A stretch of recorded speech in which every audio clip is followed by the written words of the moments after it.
Google order number 11110. JFK ordered since 1963, anyone that tries to disrupt the current monetary system gets killed. The swamp exists because the Fed, a private entity, is in charge of the money supply. You hear the story with the Fed. What have you found with what John F. Kennedy wanted to do with the Fed? Some say he wanted to end it. Some were not happy about it. What do you know about that? Do you want to take that one? I don't know. All right, that's not true.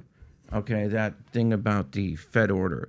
All right, it's not true the way some people spin it.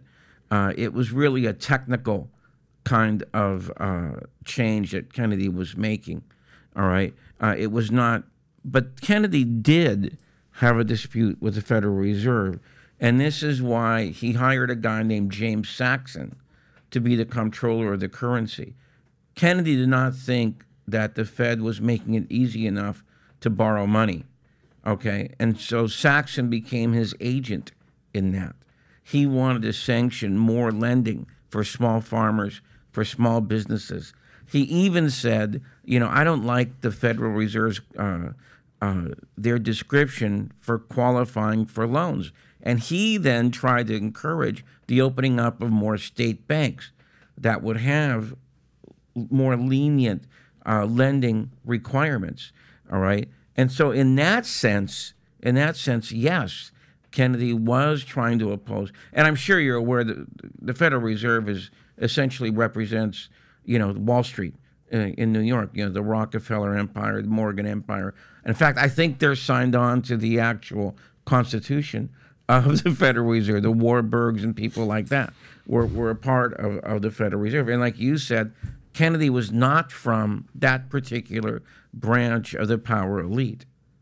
Yeah, I held a meeting in the room at Jekyll Island where, the whole meeting took place. And I don't know if you've been there or not. It's a very interesting place where, You've actually been to Jekyll Island? I've been at Jekyll Island. I flew our guys in, chartered a plane, flew them in, took them there, show them through all the homes, all the vacation homes, how they lived in this community and what it was like. And, some guys stayed in some of the properties. It was a very interesting experience. See what Jekyll Island is. But it's actually, I don't even know why they went there. It's not like the nicest place. If you go to it, it's not somewhere where you say, oh my gosh, what a beautiful place for all these billionaires to have a place to live. It wasn't that fancy. I understand some people's fascinations with it, but I wasn't enamored by it. It wasn't nothing that I was underwhelmed more than anything else when I left. I think you should.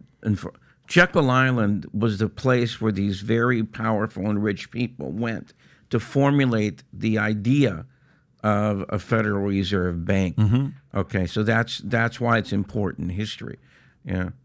Yeah, have you ever read the book, The Creatures of Jekyll Yes. Island? What'd you think about that? Yeah, it's a very interesting book. A lot of interesting information in that, which I didn't pick up anywhere else, Yeah, and again, another conspiracy. There's no way these guys have that much power. What they do, they don't. That's another one that goes back and forth. So with all the craziness taking place, I believe future looks bright. If you believe future looks bright, get your latest Future Looks Bright hat of Valuetainment.